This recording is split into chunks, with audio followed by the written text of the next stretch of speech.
Bismillah. Quand Julie ouvrit les yeux le lendemain matin, Chip était là, debout dans le couloir, sur le seuil de la porte. Je peux entrer fit-il en essayant de ne pas croiser le regard de sa mère. Celle-ci se redressa dans son lit et appuya l'oreiller contre le mur. Bien sûr, répondit-elle en regardant son fils traverser la chambre. Elle s'apprêtait à s'asseoir au pied du lit quand elle l'arrêta. Non, viens plus près de moi, dit la jeune femme en désignant la place vide à côté d'elle. L'adolescent approcha en silence et quand enfin il se résolut à parler, ce fut avec une voix bouleversée. « Maman, je suis désolé, fit-il. Je sais que je t'ai laissé hier soir, comme papa t'a laissé si souvent, ajouta-t-il dans un sanglot. Oh, mon pauvre chéri, s'écriait Julie en tendant les bras vers le garçon. Il vint enfuir sa tête contre le cou de sa mère et se mit à pleurer. Mon chéri, tu n'as aucun reproche à te faire, poursuivit-elle en caressant les cheveux de Chip. Tu as toujours été là pour moi, toujours. Et quand ton père est parti, c'est toi qui m'as aidé, soutenu. Sans toi, jamais je n'y serais arrivé. Tu es mon ami autant que mon fils, tu sais. C'est moi qui dois me faire pardonner, continua-t-elle avec le sentiment que les mots coulaient tout naturellement. Comme si une digue avait été brisée et qu'ils auraient trop longtemps retenus. J'ai toujours beaucoup exigé de toi, trop sûrement. Je t'ai demandé d'être à la fois mon fils, mon ami, mon confident, un père pour Mickey, et un exemple aussi pour lui. Je t'ai demandé en plus d'être le meilleur à l'école et je t'ai laissé travailler pour que tu gagnes de l'argent, que tu apprennes à compter. Je me disais que ça t'aiderait à mûrir, à devenir un homme responsable, mais sans comprendre la charge que ça représentait pour toi. Et elle s'arrêta pour reprendre son souffle et s'apprêtait à parler encore quand Chip lui dit « Tu sais, maman, j'ai toujours su que tout ça c'était pour que je ne ressemble pas à papa. » L'espace d'un instant, Julie demeura interdite. Ainsi donc, il y avait longtemps que son fils en connaissait plus long qu'elle-même sur ses motivations.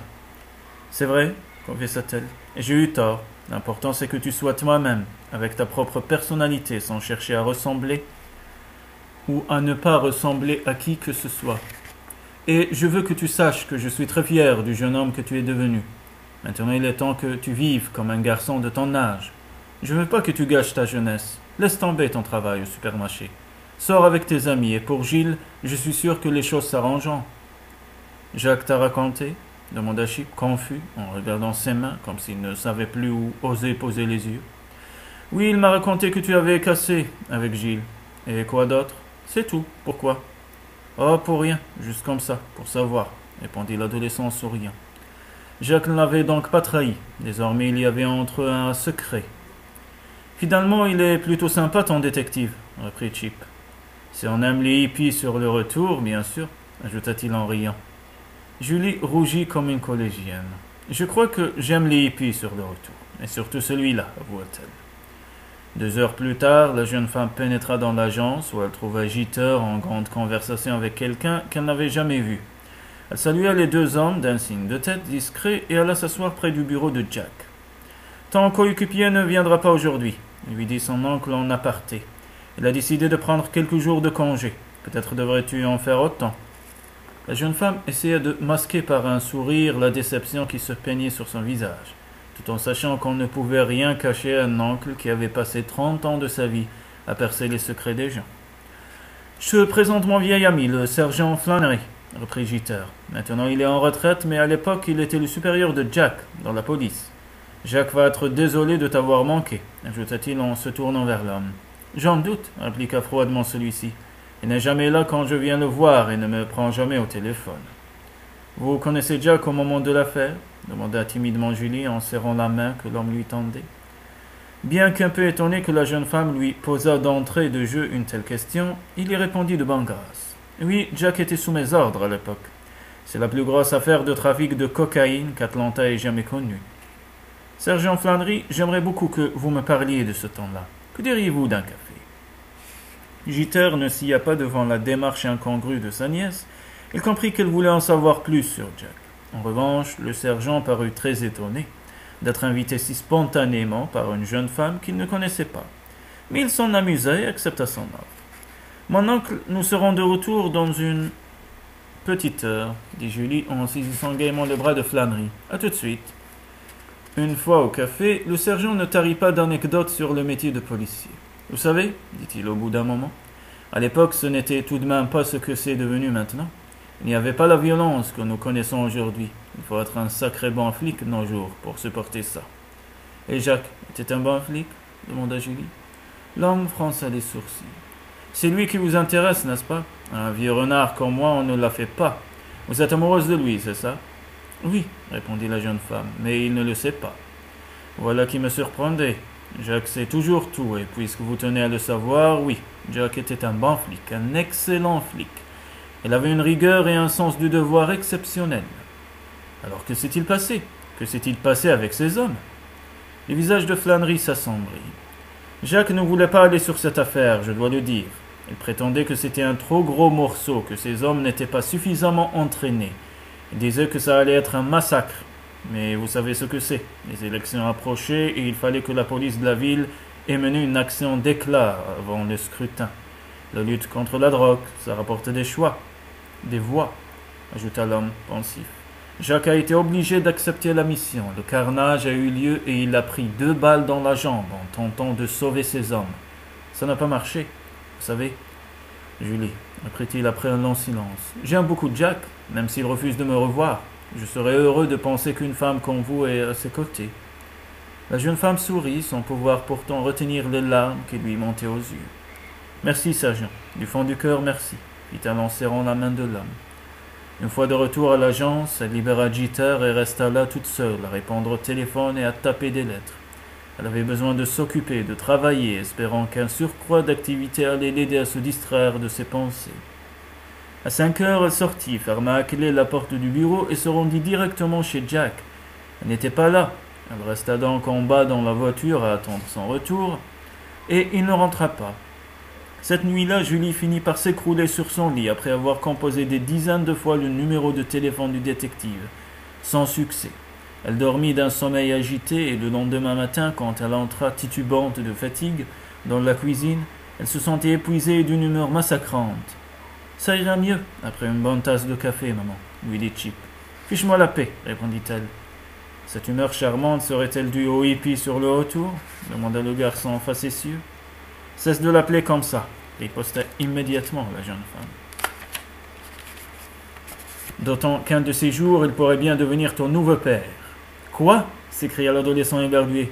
« Dans ce cas-là, j'espère que tu le feras s'habiller un peu mieux pour qu'il ressemble au moins au père de mes copains. » « Jack Sloan me plaît comme il est, » répliqua Julie, « et c'est exactement ce que je compte lui dire, si jamais je le revois un jour. » Le détective pénétra dans le magasin de motos et demanda Smithy, l'homme auquel il avait parlé la veille. « Alors » dit celui-ci en fronçant droit sur Jack. « Marché conclu ?»« Marché conclu, la bécane est à vous. »« Parfait. Maintenant je peux bien vous avouer que je ne comprends pas pourquoi vous vendez un pareil petit bijou. C'est une moto superbe. Bientôt ce sera une pièce de collection. Je veux me marier. »« Ah, je comprends. Votre fiancé n'aime pas votre moto? Ni ma moto, ni mes jeans, ni ma boucle d'oreille en or, mais moi je l'aime. »« Allez, Chip, fais le suivant, » dit Julie après avoir rayé une ligne supplémentaire sur les pages jaunes.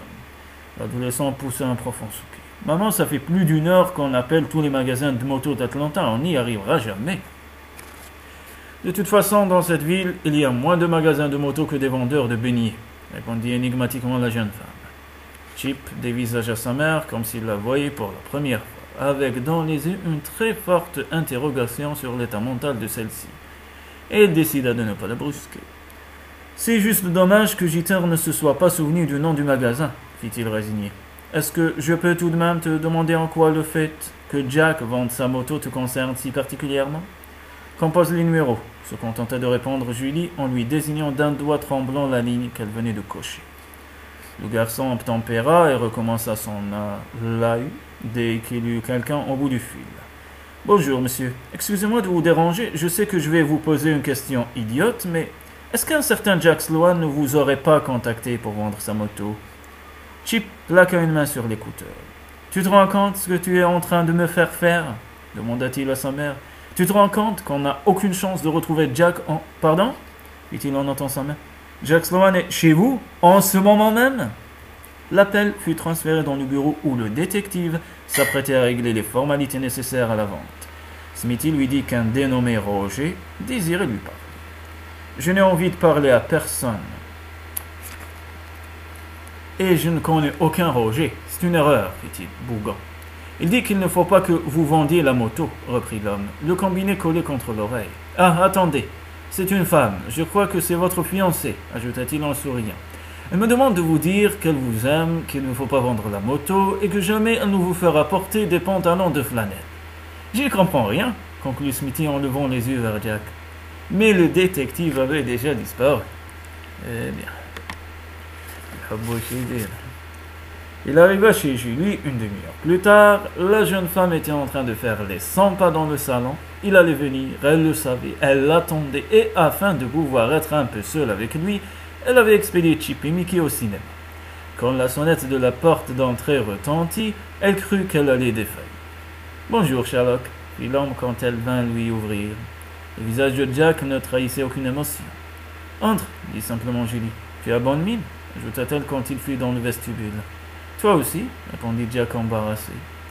Il y avait 48 heures qu'ils s'étaient quittés, il y avait entre eux le même malaise que s'ils ne s'étaient pas vus depuis des années. « Jack » commença la jeune femme en s'approchant de lui. « Jack, je suis vraiment désolé pour l'autre soir. Je sais que tu voulais m'aider, mais je n'ai pas l'habitude que quelqu'un cherche à m'aider, tu comprends? J'ai toujours tout fait par moi-même et... Enfin, ça ne veut pas dire que je ne puisse pas changer, ajouta-t-elle après un temps d'hésitation. Et puis, je voulais te dire aussi que tu as raison pour Chip. Je lui en demande trop et... Oh Jack, tu dois me prendre pour une folle, je crois qu'à toi aussi j'en ai trop demandé, parce que je t'aime. Elle avait dit enfin et se sentait étrangement soulagée. 3 mots qui étaient à la fois très simples et horriblement compliqués à prononcer. L'homme dévisagea Julie avec tendresse. Il savait désormais qu'elle lui était aussi nécessaire que boire ou respirer, comme l'était ce désir tout neuf qu'elle avait éveillé en lui de les chérir et de les protéger, elle et ses enfants. Il prit la jeune femme dans ses bras et s'empara de ses lèvres pour un lent et doux baiser dont il espérait qu'il parlait plus encore que les mots. Puis il délaissa la bouche de Julie pour lui murmurer à l'oreille. « Je t'aime, Sherlock. Je t'aime et je veux que tu sois ma femme. » Cette fois, les mots ne lui avaient pas fait défaut. Cette fois, ils lui avaient été des alliés. Après avoir osé prononcer ces paroles, le réchauffaient, comme le réchauffait le sourire radieux avec lequel la jeune femme les accueillit. « Que vont dire tes garçons ?»« Ils vont être ravis, » répondit-elle.